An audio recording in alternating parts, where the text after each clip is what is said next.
সংঘের প্রচার বিভাগের প্রচার পার্টি বর্তমানে দুপচুরিয়া গ্রামে, যেটি বর্ধমানের অন্ডালে অবস্থিত।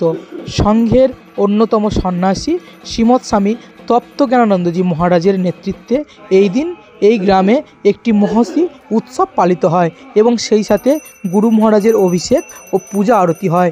বিভিন্ন দূর দূরান্ত থেকে মানুষজন আসেন এবং তারা এই গুরু মহারাজের পুজো ও অভিষেক দেখেন।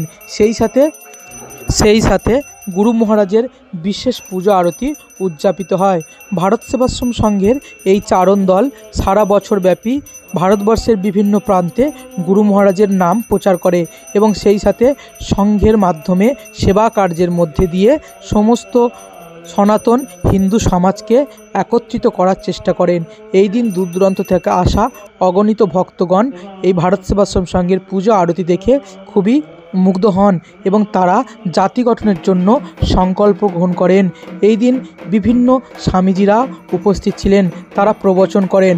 শ্রীমৎ স্বামী তত্ত্বজ্ঞানানন্দজি মহারাজ, যিনি চারণ দলের প্রধান, তিনি এই দিন বিশেষ পূজা আরতির মাধ্যমে গুরু মহারাজকে অভিষেক করেন।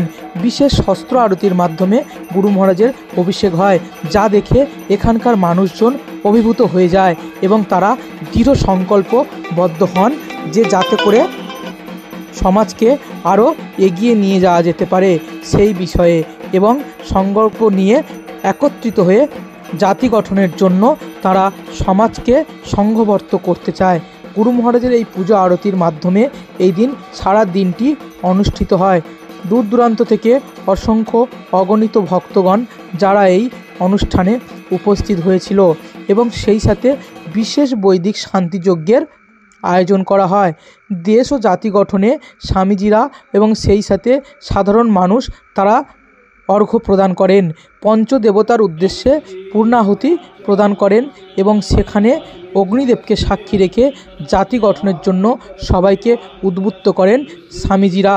এবং শ্রীমৎ স্বামী তত্ত্বজ্ঞানানন্দজি মহারাজ তিনি প্রভূত প্রবচনের মাধ্যমে সনাতন ধর্মের গুরুত্ব বিষয়টিকে নিয়ে ব্যাখ্যা করার চেষ্টা করেন এবং তিনি সবাইকে বোঝাতে সক্ষম হয় এই সনাতন পরম্পরা, এই সনাতন সংস্কৃতি যাতে এগিয়ে নিয়ে যাওয়া যায় সেই জন্য মানুষকে বেশি বেশি করে উদ্বুদ্ধ করে।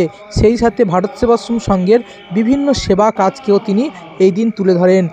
অসংখ্য মানুষ যারা এদিন এই মহাবৈদিক যুগে পূর্ণাহুতি প্রদান করেন, তাদের পরিবার তথা সাধারণ মানুষ ও দেশ ও জাতির কল্যাণের জন্য সমস্ত মানুষ পূর্ণাহুতি প্রদান করেন। এই মহতি অনুষ্ঠান এক বিশেষ অনুষ্ঠান রূপে আখ্যা দেয় এবং সেখানকার মানুষের মনে অনবদ্য একটি ছোঁয়া রেখাপাত করে যায় এবং শ্রীমৎ স্বামী তত্ত্বজ্ঞানানন্দজি মহারাজ তিনি প্রবচনের মাধ্যমে বিষয়টিকে উল্লেখ করেন। চলুন শুনে নিই।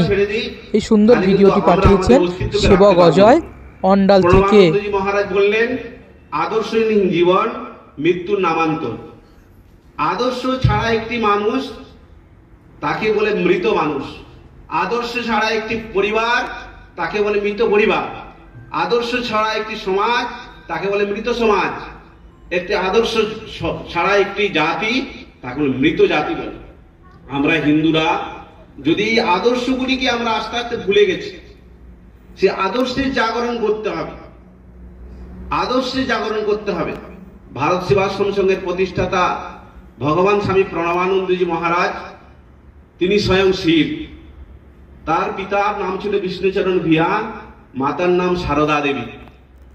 বিষ্ণুচরণ ভিয়া রাসভারী প্রকৃতির লোক ছিলেন, খুব গম্ভীর রাসভারী প্রকৃতির মানুষ ছিলেন। তিনি সবার জন্য সবার দুঃখে তার প্রাণ কান্ত। ওই গ্রামের গরিব চাষিদের তখন ব্রিটিশ রাজত্ব ছিল, ব্রিটিশরা খুব অত্যাচার করত। সেই অত্যাচার হাত থেকে মুক্ত করার জন্য ব্রিটিশদের বিরুদ্ধে মামলা করেছিলেন। মামলাতে সর্বশান্ত হয়ে আর কিছু নাই, যখন আমাদের কেউ থাকে না তখন কে থাকে? যখন আমাদের কেউ থাকে না, কিছু থাকে না, তখন কে থাকে? হ্যাঁ, ভগবান। কেউ যখন থাকে না, ভগবান থাকে। এই পৃথিবী কি আছে? পৃথিবীর দিকে যদি তার চাকিয়ে দেখি, দেখবো কি নদী নালা আছে, পাহাড় পর্বত আছে, গাছপালা আছে, মানুষ আছে, জীবজন্তু আছে, আর সবাই যে যার ভাব নিয়ে রয়েছে, আছে কিনা? সবাই যে যার ভাব নিয়ে রয়েছে। দুপচুরিয়া গ্রামের মানুষগুলো সেই ভাব নিয়ে রয়েছে, আনন্দেই রয়েছে। তো প্রজাপতি ব্রহ্মা তিনি কি বললেন, সহযোগ্যা প্রজা সৃষ্টা পুরু আচ প্রজাপতি অনেন বসবিশ্বত্তম এসব অভিষ্ট কামধু।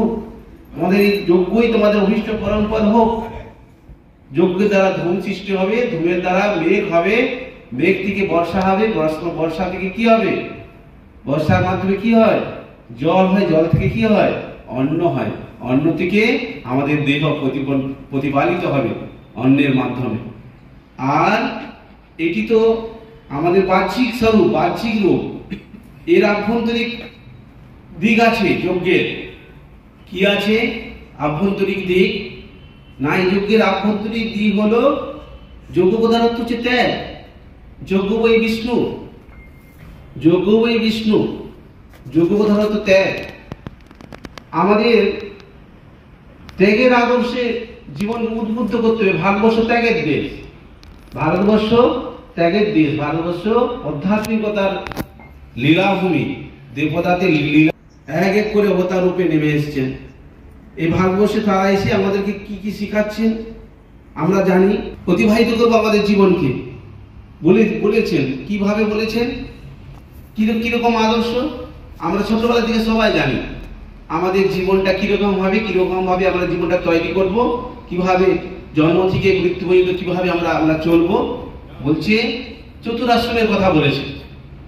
চতুরাশ্রম আমরা জানি না সবাই, চতুরাশ্রম ব্রহ্মচর্য, গার্হস্থ্য, বানপ্রস্থ, সন্ন্যাস, এই চারটি আশ্রম। এই চারটি আশ্রমের মূল লক্ষ্য কি, মানুষের জীবনের লক্ষ্য কি? তো ঋষিরা ধর্ম, অর্থ, কাম আর মোক্ষ। ধর্ম, অর্থ, কাম আর কি মোক্ষ। ধর্ম আর মোক্ষের মাঝখানে কি আছে? কাম আর অর্থ। চতুরাশ্রম কথা। ব্রহ্মচর্য আশ্রম কাকে বলে আমরা জানি না। কেউ জানি? বাচ্চা একটা দেখবেন টিভিতে ব্রহ্মচর্য আশ্রম কোনো ভাবই নেই। একটি বাচ্চাকে দেখবেন 5 বছর, 3 বছর, 4 বছর সারেগামা পায় গান করছে। সেই গানটা কি করছে, এমন গান করছে সে বয়সে সে গানটা করার কথা নয়। ড্যান্স বাংলা ড্যান্স জুনিয়র, সেখানে 5 বছরের 3 বছরের ছেলে মেয়েটি নাচ করছে, এমন নাচ করছে ওই বয়সে ওই নাচটা করার কথা নয়। অর্থাৎ সে তার ব্রহ্মচর্য যে জীবনের ধারা, সেই ধারাটা সে টোটালি ভুলে যাচ্ছে। প্রথমে সে গার্হস্থ্য জীবনে প্রবেশ করছে। ব্রহ্মচর্য জীবনের মূল ভিত্তি কি? মানুষকে তৈরি করা।